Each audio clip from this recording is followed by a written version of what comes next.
Skyrim, the East Empire Pendants, 23 through 33, AA Gamer for Life. Okay, so the first two videos, we showed you all them and me just kind of talking about Skyrim in general. The locations are pretty self-explanatory where they're at. I keep zooming in and out of the map. This one here is like the mayor of Raven Rock, excuse me.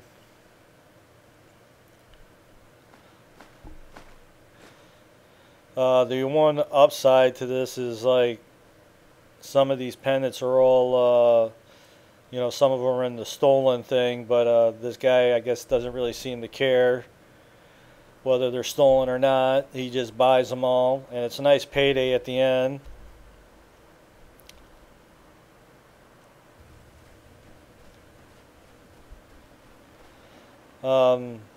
It's just a side quest. You know, when you meet the guy, you talk to him about some special mining equipment, he'll give you the quest about doing that. Old Serana doing her little lightning thing. She is a badass necromancer. I was talking to a friend yesterday in the multiple hours of playing Grand Theft Auto, and he said I don't know if it was a glitch or something, but he had himself like a little army of followers, and I don't know that. I'm like, dude, one followers is all I need. I cannot handle that. I'm like, a lot of times I'll tell Serana to chill somewhere just because she takes all the fun out of killing everything. I mostly keep her around for dragons, and some of the high-level bosses can be a little bit on the tough side, so just having a follower that keeps them occupied enough for you to take it to them helps.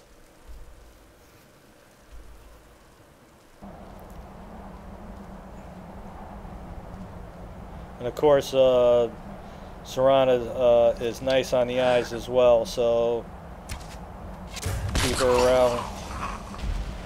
At some point I had her cure her vampirism, and so she's just a regular badass necromancer now. And I don't know what's up with her, but I don't think she can die. She has been that, and then the black books, while you're doing the quests out here or you're exploring, you'll come across the black books. There's 7 of them, 5 or 7. Anyway, when you finally come to one of the black books and it takes you off into that special area and you fight your way through all the black goo and all that kind of stuff, it unlocks some special abilities. And one of the things early off is that there's some kind of ability in there your companion will never get mad at you. So one of the things that have happened before that is you do like a dragon shout or something, and if your follower kind of gets in the path, they'll get mad. I can't really talk about other followers besides Serana, because I don't think I've ever had anybody besides her unless it was like a quest related one. But anyway, she would get mad and then turn her attention to you, and I'm like, yo woman, you better chill out.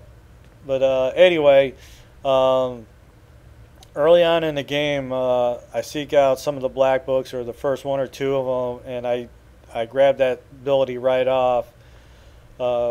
Needless to say, it definitely helps. It keeps her from getting mad at you, and there are times where she'll just be in the way. I can only assume that would, you know, be true with the other followers. I don't know. I've never really used them. So, you know, there's mercenaries around, and some of the bars like, hey, $500, you know, I'm yours, and this and that. And then it's one of the quests, I can't think of which one it is, where you need to sacrifice a follower. You know, like, well, that's not going to be Serana, you know, not going there. So I'd have to send her off and go find like one of those mercenaries and I'd have to sacrifice one of them. And if there was an option where I didn't have to do that, I would do that, but there really isn't. So I can't really think of it, but I think one of the bonuses from that particular mission, you get the ebony mail armor, and that's some pretty sweet stuff. Again, I don't use it on my everyday thing. The good unique stuff I wind up just putting in my collection of weapons. That's what my houses are for. And you know, all the mannequins and all that, I will put all the sweet stuff on there, like the the Thieves Guild set, and then the Dark Brotherhood stuff, and then you know, like the Ebony Mail, and then the Death Brand armor, all that stuff. I just save it all in there, and there'll come time to time when you might need some of that. For instance, I don't remember, there's some kind of helmet that lets you breathe underwater, and it's a rarity to be, you know, searching underwater, but I didn't sell it. I put it in the crib to be used at a later date. And then later on, when I was making videos on the treasure tests, I believe number 10 is in a lake, and you could do it without it, but I'm like, I went to the crib and got the helmet just so I could swim underwater for a bit. And you're like, yeah, that's kind of nice. And then I believe there's a pair of shoes that will let you walk on top of water, and that's kind of cool shit too. But I'm not willing to give up my enchanted dragon stuff for that. I mean, walking on water is fine, but it ain't something I'm going to give up my regular armor for.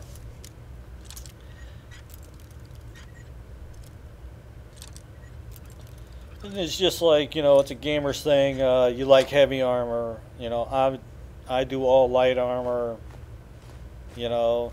And then if you put your points under those particular skills, eventually it doesn't weigh anything, and then it's got like a bonus for wearing all the particular items and that kind of thing. The only thing I don't wear is the dragon helmet. I don't care for it. I wish there was some kind of hat. I think I wear the Imperial helmet that's like leather or something. It's about the only thing I like.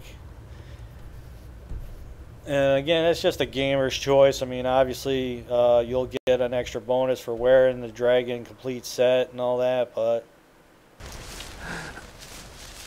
it's all about what you like and what gets you through the game, man. That's what it's all about.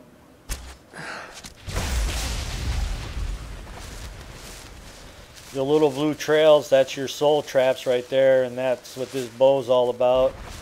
I believe this bow's got soul trap and electricity on it.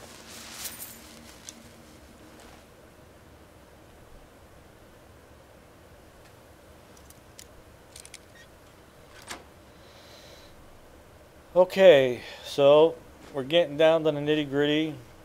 I made some other videos. I believe there's the Death Brand. There's like this book around, you're doing certain quests and it'll unlock this, or you just come across this little island on the northern eastern side of this island here. There's some pirates or something, crew of people out there. You kill the captain and you'll get this treasure map, and you'll get that map, and like I said, you'll get the little quest. You find the 4 pieces of armor, and then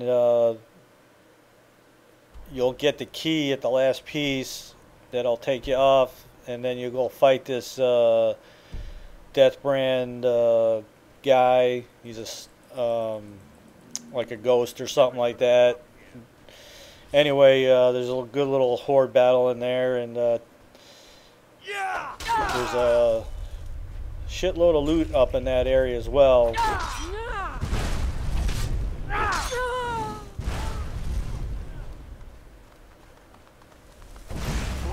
That's all you've got?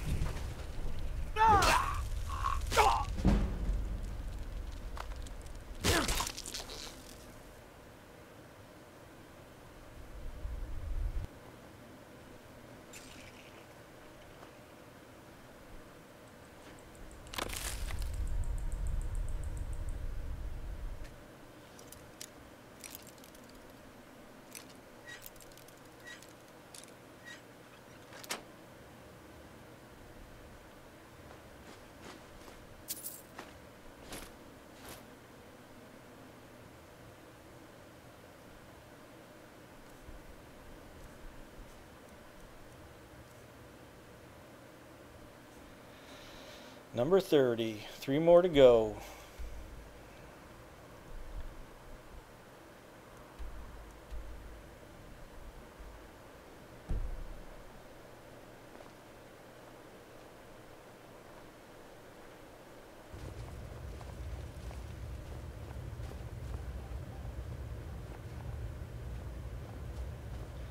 This one in this cave, it took me a while. I was like, I kept walking past it, missing it. And they're not hidden, but they're just like in a shaded area or something. And you really need to be looking for them, but there's a good look on the mini map where it's at. And you know exactly where to go get it. There's a shitload of those little fuckers running around that you'll have to deal with.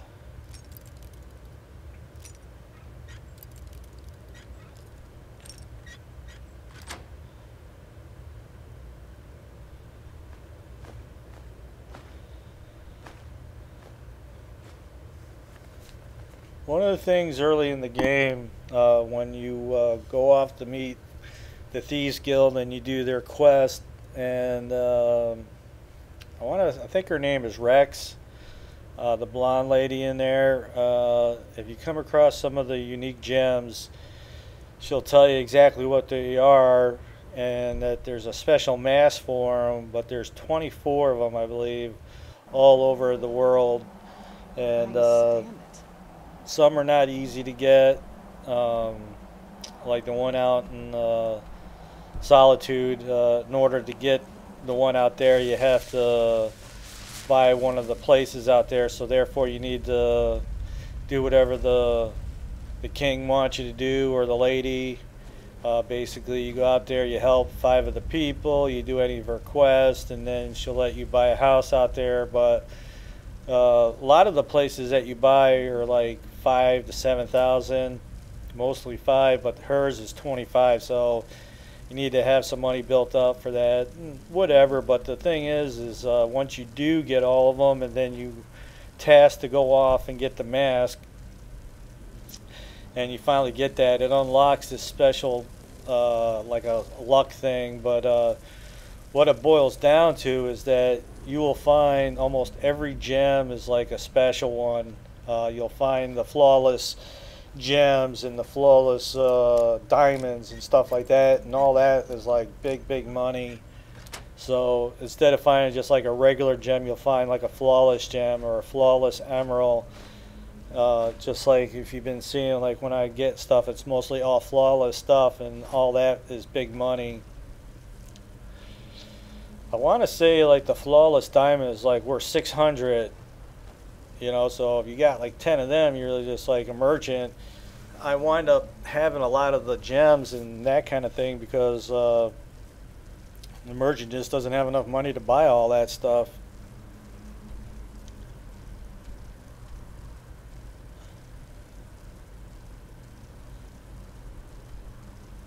You know, but if you're seeking out the unusual gems, you know, you're talking about a lot of different locations. You have to unlock the Dark Brotherhood. You need to get up into their crib in order to This what you want? get the gem that's in their place. And you know, just different things. There are places all over that kind of...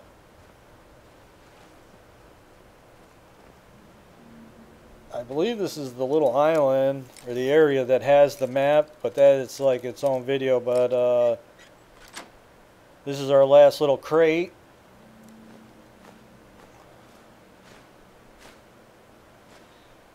And like I was mentioning in the other videos, is that I'm constantly enchanting the enemy weapons, so that also makes them worth more money as well. I got more money than I know what to do with. I wish there was more things that you could spend on. Just like the stuff at the houses, I wish like you could buy that stuff instead of having to craft It's it. But busier now anyway, that things are starting to look up. you get all 33, come up Just and what see you this see. guy. You say, hey, you still interested in these things? He's like, hell You're yeah. making my buyer happy. And then Keep them get coming. yourself a nice little payday here. 33 pendants, 16,500 gold. You're like, yep, I'll take that. Not that I need If you it, need any but I'll supplies, definitely take you know it. where to find me. Alright, so that takes care of the pendants. Gonna do the... If you like the videos, you can always support us by checking out the ads.